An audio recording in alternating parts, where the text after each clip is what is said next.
আজিৰ দিনটো আটাইতকৈ গুৰুত্বপূৰ্ণ খবৰটোৱে আছিলে যে মুখ্যমন্ত্ৰীৰ সম্পত্তিৰ সন্দৰ্ভত মন্তব্য কৰাত নিষেধাজ্ঞা।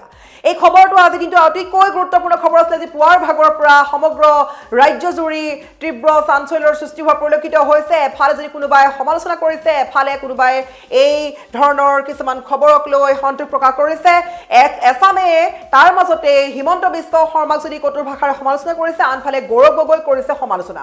মুঠৰ ওপৰত আজিৰ দিনটোৰ শীৰ্ষ বাতৰি বুলি ক'বলৈ গ'লে এই বাতৰিটোৱে স্থান লাভ কৰা পৰিলক্ষিত হৈছে। কিন্তু মুখ্যমন্ত্ৰীৰ সম্পত্তিৰ সন্দৰ্ভত কোনো মন্তব্য কৰিব নোৱাৰিব, মন্তব্য কৰাত নিষেধাজ্ঞা জাৰি কৰা হৈছে। আৰু ইতিমধ্যে আদালতে গৌৰৱ গগৈৰ বিৰুদ্ধে কঠোৰ স্থিতি গ্ৰহণ কৰা পৰিলক্ষিত হৈছে। কেৱল গৌৰৱ গগৈ নহয়, কংগ্ৰেছৰ কেইবাগৰাকীও জ্যেষ্ঠ নেতা জিতেন্দ্ৰ সিং, ভূপেশ বাঘেল সহ কেইবাগৰাকীও অৰ্থাৎ 7 গৰাকী জ্যেষ্ঠ নেতাক আদালতে সমন জাৰি কৰা পৰিলক্ষিত হৈছে।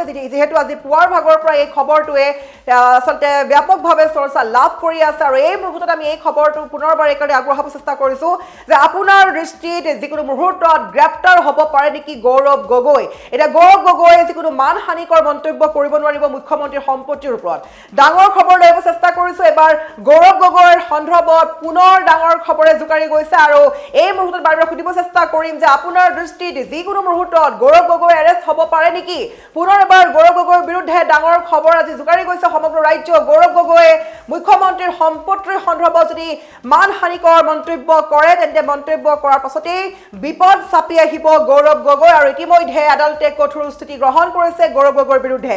আমি পুনৰবাৰ ক'ব চেষ্টা কৰিছোঁ আজিৰ দিনটো আটাইতকৈ গুৰুত্বপূৰ্ণ খবৰটোৱে হৈছে যে কংগ্ৰেছৰ কেইবাগৰাকীও জ্যেষ্ঠ নেতা জিতেন্দ্ৰ সিং, ভূপেশ বাঘেল সহ গৌৰৱ গগৈ সহ সৰ্বমুঠ 7 জনলৈ আদালতে সমন জাৰি কৰিছে। আৰু পুৱাৰ ভাগৰ পৰা এই খবৰটো অতিকৈ চৰ্চা লাভ কৰি আছে। আৰু এই মুহূৰ্তত আমি ডিজিটেল লাইভ যোগে প্ৰত্যেকগৰাকী দৰ্শকক সুধিব বিচাৰিছোঁ, আপোনাৰ দৃষ্টিত যিকোনো মুহূৰ্তত গ্ৰেপ্তাৰ হ'ব পাৰে নেকি গৌৰৱ গগৈ। গৌৰৱ গগৈক লৈ পুনৰ আন এক ডাঙৰ খবৰ। আজিৰ দিনটোৰ সৰ্বাধিককৈ স্থান লাভ কৰা বাতৰিটোৱে হৈছে মুখ্যমন্ত্ৰীৰ সম্পত্তিৰ সন্দৰ্ভত মানহানিকৰ মন্তব্য।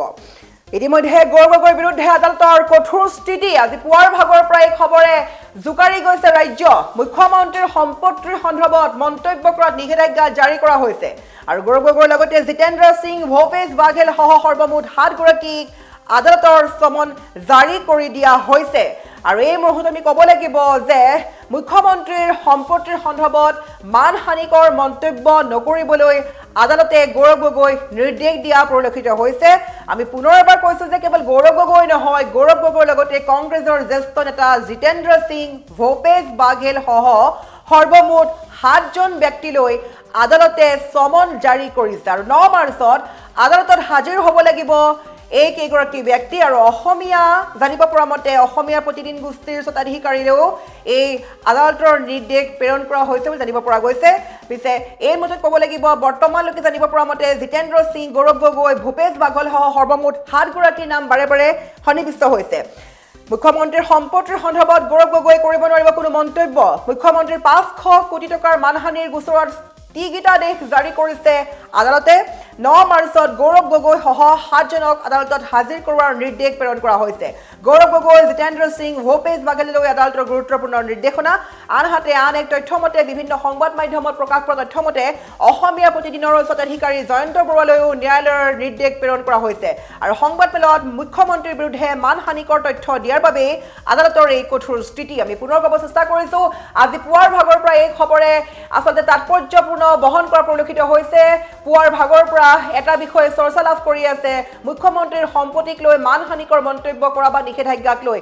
কোনো এছামে যদি মুখ্যমন্ত্ৰীক সমালোচনা কৰিছে, কোনো এছামে কৰিছে গৌৰৱ গগৈ, কোনো এছামে যদি মুখ্যমন্ত্ৰীক সৈতে একমত হৈছে, কোনো এছামে হৈছে গৌৰৱ গগৈৰ সৈতে একমত। মুঠৰ ওপৰত এতিয়া বিৰোধী আৰু শাসক দলৰ মাজত পুনৰ এবাৰ এক তুমুল যুদ্ধ সৃষ্টি হোৱাৰ পৰিলক্ষিত হৈছে। এইবাৰ দেখিবলৈ পোৱা গৈছে যে মুখ্যমন্ত্ৰীৰ সম্পত্তিৰ সন্দৰ্ভত গৌৰৱ গগৈয়ে যিহেতু মন্তব্য কৰে, গতিকে এতিয়াৰে পৰা কোনো মন্তব্য কৰিব নোৱাৰিব। মুখ্যমন্ত্ৰীৰ সম্পত্তি কিমান, সম্পত্তিৰ সন্দৰ্ভত মন্তব্য কৰিব নোৱাৰিব গৌৰৱ গগৈয়ে। মুখ্যমন্ত্ৰীৰ 500 কোটি টকাৰ মানহানিৰ গোচৰত স্থগিতাদেশ জাৰি কৰিছে আদালতে। আৰু পুনৰবাৰ ক'ব চেষ্টা কৰিছোঁ অহা 9 মাৰ্চ তাৰিখে গৌৰৱ গগৈৰ লগতে 7 জনক আদালতত হাজিৰ কৰোৱাৰ নিৰ্দেশ জাৰি কৰা হৈছে আৰু গৌৰৱ গগৈ জিতেন্দ্ৰ সিং ভূপেশ বাঘেললৈ আদালতৰ গুৰুত্বপূৰ্ণ নিৰ্দেশনা আনহাতে বিভিন্ন সংবাদ মাধ্যমত প্ৰকাশ পোৱা তথ্য অনুসৰি অসমীয়া প্ৰতিদিনৰ স্বত্বাধিকাৰী জয়ন্ত বৰুৱালৈও ন্যায়ালয়ৰ নিৰ্দেশ প্ৰেৰণ কৰা হৈছে আৰু সংবাদ মেলত মুখ্যমন্ত্ৰীৰ বিৰুদ্ধে মানহানিকৰ তথ্য দিয়াৰ বাবে আদালতে গ্ৰহণ কৰিছে এই কঠোৰ স্থিতি আমি পুনৰ ক'ব চেষ্টা কৰিছোঁ গতিকে আপোনাৰ মতে বা আপোনাৰ